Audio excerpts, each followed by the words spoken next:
Mtazamaji, pole kwa mchezo. Dabi ilikuwa ya aina yake. Siku hizi hakuna dabi ya wanawake wala wanaume. Tunaona dabi kulikuwa leo imepigika hapa uwanjani. Unazungumziaje kwanza mchezo? Umeweza kupoteza moja ya kabila. Mchezo kwa upande wako kama msemaji wa Simba, kwa inako ulikuwaje? Mchezo ulikuwa mzuri. Simba tumepoteza mchezo huu, lakini tulikuwa kwenye kiwango bora sana. Iko michezo ambayo Simba Queens tunashinda, lakini unaona papatu zinakuwa nyingi. Yani nashinda kwa uzoefu na makosa mengi ya mpinzani. Mechi ya leo pamoja na kwamba tumepoteza, lakini tumeshuhudia ubora wa hali ya juu sana wa wachezaji wa Simba Queens. Na kama tungekuwa tuko clinical enough, hasa kwenye safu yetu ya ushambuliaji, tungeweza kuimaliza ama kuiua hii mechi kipindi cha kwanza tu.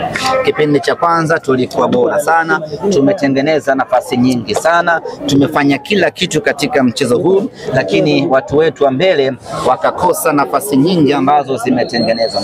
Yote kwa yote ikapelekea mchezo kuisha kwa Simba kufungwa bao 1-0. Sisi kupoteza bao 1-0 leo ni pigo kubwa, kwa sababu linayumbisha malengo yetu ya kupigania ubingwa msimu huu.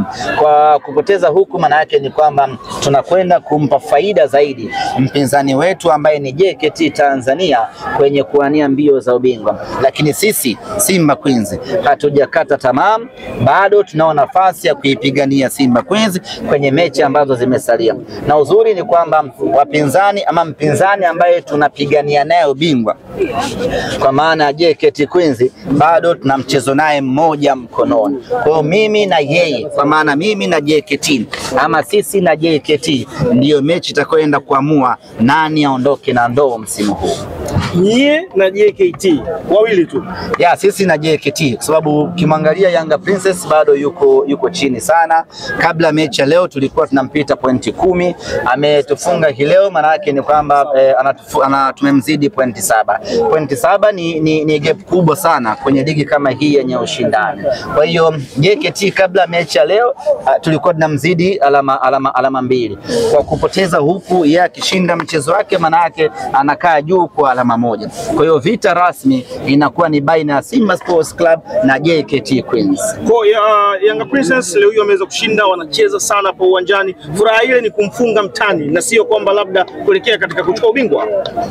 Sijajua wao furaha yao hasa ni ipi, lakini always timu ndogo inapoifunga timu kubwa lazima wapate furaha kama hiyo.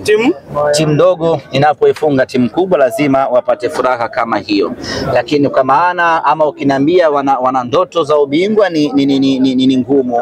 Kwa hiyo walichokifanya wao, wametimiza malengo yao. Malengo yao ni kumfunga Simba.